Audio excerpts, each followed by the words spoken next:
Hello everyone, this is CA Payal Shrimal from Pinormic education. आज है day 27 of our 46 days continuous engagement standard challenge. हमने already cover कर लिए हैं काफ़ी सारे स्टैंडर्ड सीरीज। अभी हम कर रहे हैं 500 सीरीज, जिसमें हमने पहले 500, 501, 505 ऑलरेडी कर लिया है।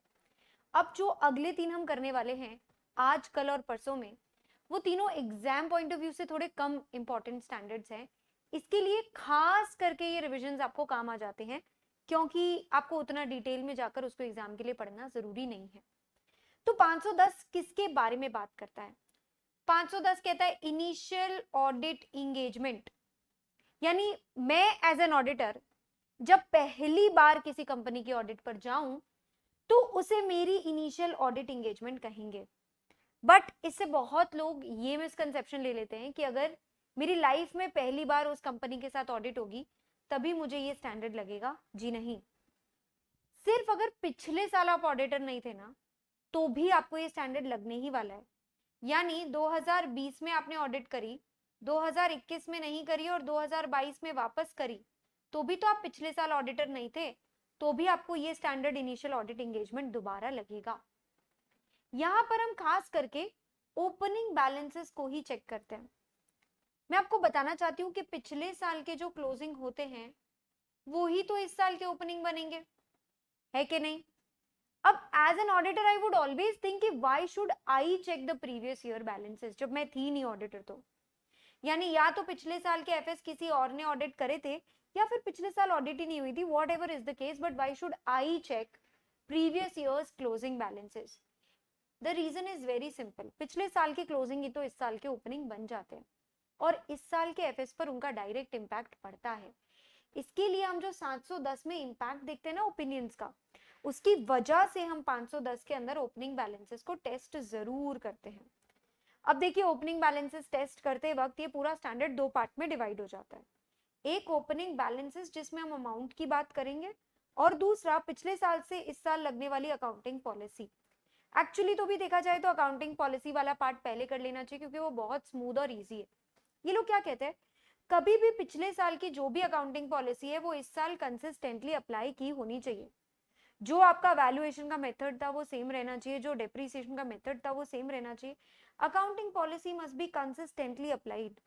एंड अगर उसमें कोई चेंज आ भी जाता है, बाई एनी चांस आपने अकाउंटिंग पॉलिसी बदली भी है, तो कोई बात नहीं, कोई कारण तो जरूर रहा होगा, उसे अप्रोप्रिएटली प्रेजेंट अकाउंट प्रिपेयर कर दीजिए, डिस्क्लोज कर दीजिए। देखिए, ऑडिट प्रोसीजर्स भी यही है, सेम ही चीज, जो ऑब्जेक्टिव है वही इसके ऑडिट प्रोसीजर्स है। और अगर बाय एनी चांस आपको लग रहा है कंसिस्टेंटली अप्लाई नहीं किया है या चेंजेस डिस्क्लोज नहीं किया है, तो सबूत तो मिल जाएगा ना आपको। इसमें ऐसा तो केस होता ही नहीं कि सबूत ना मिले। इसीलिए क्वालिफाइड या एडवर्स का ही मौका बनता है, डिस्क्लेमर का मौका ही नहीं बनता। अब मैं अगर आपको पहले पार्ट पे लेके जाऊं, तो बच्चों मुझे देखना है कि कहीं ओपनिंग बैलेंस में मटेरियल मिसस्टेटमेंट तो नहीं।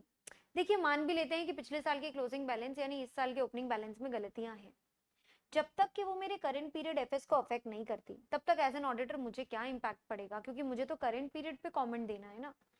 तो अगर मेरे पिछली बार के कोई क्लोजिंग बैलेंसेस हैं जो इस बार के ओपनिंग बन चुके हैं, जिसमें कोई मटेरियल मिसस्टेटमेंट है जो मेरे करंट पीरियड को अफेक्ट करता है, वही मुझे एज एन ऑडिटर इंपैक्ट करता है।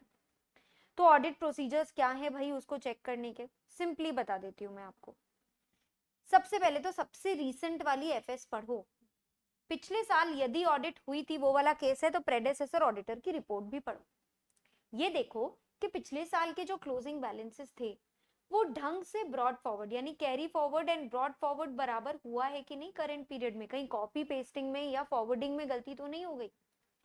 इसके अलावा कोई एडजस्टमेंट जो प्रायर पीरियड आइटम्स की तरह दिख रहे हो इस बार बैलेंस शीट के अंदर में, उनको ध्यान से देखिए, मतलब पीएनएल के फेस पर। ओपनिंग बैलेंसेस की अकाउंटिंग पॉलिसी ढंग से पिछले बार वाली रिफ्लेक्ट हुई है कि नहीं। अब ये पूरा करने के अलावा इन तीनों में से वन और मोर, यानी ये तीनों भी कर सकते हो, इनमें से कोई एक भी कर सकते हो, मोटा मोटी दो करते हैं। कौन से दो? पहले तो हम ऑडिटेड प्रायर पीरियड एफएस पढ़ते हैं, और इन दोनों में से कोई एक होगा। क्यों एक होगा मैं आपको बताती हूँ।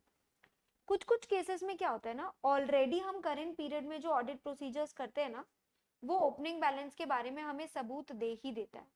लाइक जब मैं डेप्रीसिएशन चेक कर रही थी और जब मैं फिक्स्ड एसेट्स चेक कर रही थी, तो वो करते करते मुझे क्लोजिंग बैलेंस और ओपनिंग बैलेंस दोनों का सबूत ऑटोमेटिकली मिल गया। लेकिन इन केसेस लाइक इन्वेंट्री, आपको क्लोजिंग बैलेंस पे ऑडिट प्रोसीजर करते वक्त ओपनिंग का सबूत नहीं मिलता, वहां आपको स्पेसिफिक ऑडिट प्रोसीजर्स करने पड़ते हैं। तो क्या ऑडिट प्रोसीजर्स हुए मैंने रीसेंट एफएस और ऑडिट रिपोर्ट यदि है तो उसको पढ़ा, correct carry forward and brought forward हुआ कि नहीं वो देखा, प्रायर पीरियड आइटम अगर करंट ईयर पीएनएल में है तो उस पे नजर मारी, क्या ओपनिंग बैलेंस ढंग से अकाउंटिंग पॉलिसी को रिफ्लेक्ट करते पिछले साल वाली ही इधर इंपैक्ट किया है कि नहीं, और ऑडिटेड प्रायर पीरियड एफएस पढ़ने के साथ साथ या तो मेरे ऑलरेडी परफॉर्म किए हुए ऑडिट प्रोसीजर्स में ओपनिंग बैलेंस की टेस्टिंग हो गई, या फिर मैं स्पेसिफिक ऑडिट प्रोसीजर कर लूंगी सबूत इकट्ठा करने के लिए।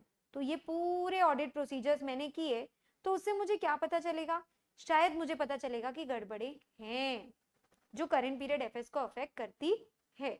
मैं श्योर होने के लिए कुछ एडिशनल ऑडिट प्रोसीजर्स करूंगी उस पर, और मुझे पक्का पता चल जाएगा कि मटेरियल मिसस्टेटमेंट है, तो सबसे पहले तो हम गलतियां मैनेजमेंट और टीसीडब्ल्यूजी को इन्फॉर्म करते हैं कि इनको करेक्ट कर लो, और अगर वो करेक्ट नहीं करते किसी कारण से, तो हम लोग कंक्लूजन इन रिपोर्टिंग 700 सीरीज में आके रिपोर्ट सड़ाने की बात करते हैं।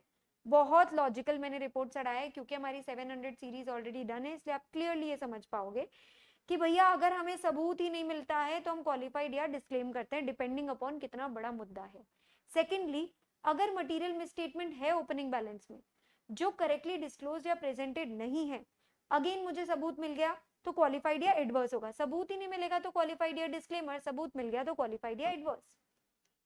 प्रेडेसेसर ऑडिटर की रिपोर्ट में कोई मॉडिफिकेशन था, पिछले साल जिसने रिपोर्ट बनाई थी उसने क्वालिफाइड या एडवर्स ऐसा कुछ दिया था।